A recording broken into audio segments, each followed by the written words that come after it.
欢迎来到新兴消息频道，请订阅频道，所以大家不要错过当天最热门的新闻。我们今天的时事通讯包括以下内容：谭松韵像礼堂的雄鹰一样拼，无缝进组，多部剧开启转型新旅程。五一假期，朋友圈到处是旅行照片，谭松韵却在横店兰香如故剧组被拍到素颜研读剧本。这部古装剧选角时就事儿不断，男主角一直定不下来，从老戏骨于何伟到新人陈哲远，各种传闻满天飞，最后确定是古装美男刘学义。他俩定妆照一出来，大家都夸古偶颜值天花板，刘学义白衣飘飘像仙人，谭松韵素雅又透着坚韧。让人心疼的是，谭松韵无缝进组，刚拍完现实题材剧《我和我的命》，没休息就进新剧组，面容看起来十分憔悴。比起兰香如故，谭松韵带播剧《逍遥》才是大招。她头回挑战仙侠女主，一人分饰性格不同的双胞胎姐妹，还得和00后侯明昊来场姐弟恋。路透里她红衣拿剑特别飒爽。她主演的《逍遥》已列入年度大剧，赵丽颖特别出演，虽然戏份不多，但85花加90花同框，网友已经脑补出师徒反目双女主夺权等大戏。真正让人关注的是谭松韵在《我和我的命》里的转型。她素颜演打工妹良友安，从20岁演到50岁，体重增增减减，穿着没破边工装裤在工地搬砖的剧照，让观众直呼这还是演耿耿的谭松韵。导演说，一场哭戏她连拍12条，崩溃了还坚持。谭松韵顶着娃娃脸在娱乐圈闯荡15年，转型可下了狠劲。锦衣之下演女捕快袁今夏，打破甜妹印象，拍打戏不用替身，吊威亚土了还笑着说再来一条。后来民初奇人传李淑臧便演侠女，眼神犀利的粉丝都不敢认。拍蜀锦人家，她专门去四川学传统染布技艺，手被染料灼伤也不在乎，角色要降气，我就得先沾酱灰。剧收视不好，她倒看得开，至少让观众知道我谭松韵不只会演谈恋爱。现在她手握兰香如故、逍遥、我和我的命3部不同风格作品，被业内看作90花转型样本。她像拼命三娘一样，把每个角色都变成自己人生的独特印记。希望她在努力工作的同时，好好爱护自己。沈佳兰因祖父冤屈家破人亡。电视剧《兰香如故》官宣定档5月7日开机。这部筹备2年多的古装大戏，终于要揭开神秘面纱了。从开拍前就话题不断的双90花首次合作，到如今男女主阵容尘埃落定，这部改编自童话小说《兰香园》的宅斗剧，硬生生在仙侠剧扎堆的古装市场杀出一条血路。听说光是选角就换了3波男主，从张新成到曾舜晞，最后敲定刘学义。这波操作看得观众直呼比剧中宅斗还刺激。谭松韵这次算是彻底撕掉了甜妹专业户的标签。她饰演的沈佳兰可不是普通小白花，顶着王女身份潜伏仇家当丫鬟，既要帮家族翻案，又要智斗各路牛鬼蛇神。想想她之前演的《锦衣之下》袁今夏，以家人之名里尖尖，哪个不是古灵精怪的少女？这次突然要驾驭隐忍复杂的角色，还真让人捏把汗。不过看她在路透照里穿着粗布麻衣蹲在井边搓衣裳的模样，倒是有了几分深宅丫鬟的既视感。要说最让人意外的，还是刘学义的加盟。原本张新成搭档谭松韵的以家 CP 让书粉疯狂尖叫，谁料临开机前突然换人。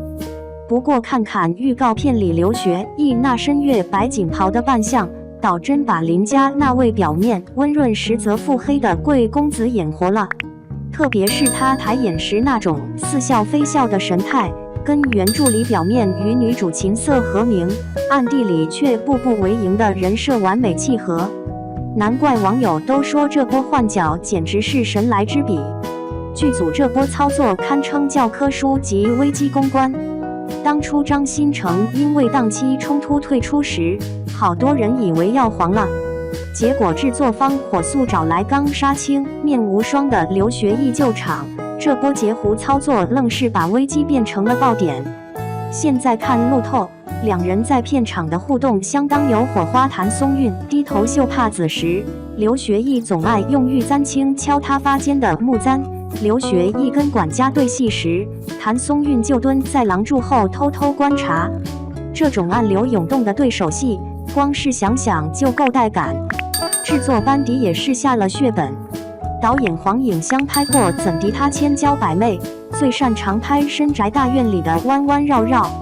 编剧童华和萧楼这对黄金组合，一个写长相思把仙侠虐恋玩出花，一个弄流水迢迢把江湖情仇写透。这次联手改编宅斗戏，光是剧本打磨就赚了8个月。更绝的是美术指导郑晨，之前给绣春刀设计过飞鱼服，这次给林家设计的暗纹云锦袍，光是布料就定制了3卡车。从目前曝光的细节来看，剧组在服化道上确实下了本钱。谭松韵的粗布丫鬟服藏着玄机袖口，绣着沈家祖传的兰花纹，每次被欺辱时，她就偷偷抚摸花纹给自己打气。刘学义的蟒纹腰封暗藏机关，拉开竟是个装账本的暗格，暗示他早就在暗中调查沈家冤案。就连丫鬟们的头饰都有讲究，主子戴金类丝，3等丫鬟用银鎏金，2等丫鬟是点翠。这些细节能看出剧组对古代等级制度的考究。不过最让人期待的还是剧情改编。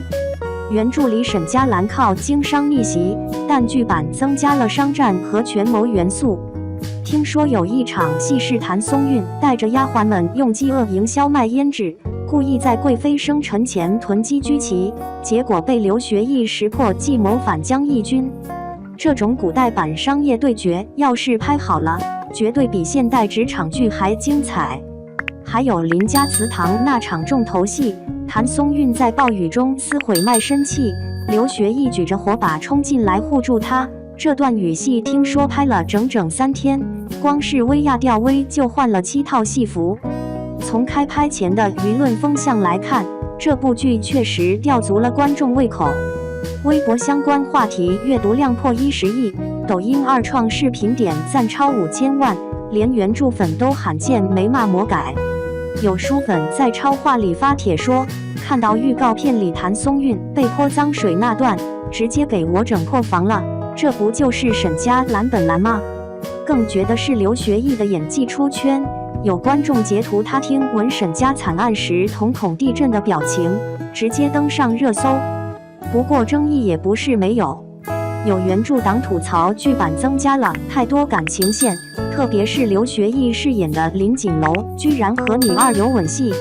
但从路透来看，这场戏其实是女主为救男主假意献吻，镜头扫过时女主手指都在发抖，这种隐忍的表演方式倒是符合人物性格。还有观众担心宅斗戏会落入俗套，但剧组请来的礼仪指导是拍过《如懿传》的老戏骨，光是丫鬟们请安的姿势就分了12种，光这个细节就够看。站在观众角度，这部剧确实踩中了市场痛点。现在仙侠剧都在比特效，宫斗剧又全是套路，难得有部踏踏实实讲宅斗的。从知否到庶女攻略，真正出圈的宅斗剧哪个不是细节控？听说剧组为了还原古代商战，专门请了经济史教授当顾问，剧中出现的盐引制度、票号运作都有史实依据。连女主发明的盲盒营销，灵感都来自宋代铺卖习俗，这种古今结合的改编方式倒是新鲜。最后说句掏心话，现在观众早就不傻了，光靠流量明星和狗血剧情撑不起好剧的，像兰香如故这样，既有扎实的剧本打底，又有用心的制作团队，再加上演员的走心演技，才能真正让人看得下去。听说杀青宴上谭松韵抱着原著小说哭，说终于把沈佳兰这个角色演活了。咱们就等着5月7日开机后看这群人怎么把这段庶女逆袭记搬上荧屏吧。各位看官觉得这剧能成爆款吗？欢迎在评论区聊聊你的期待。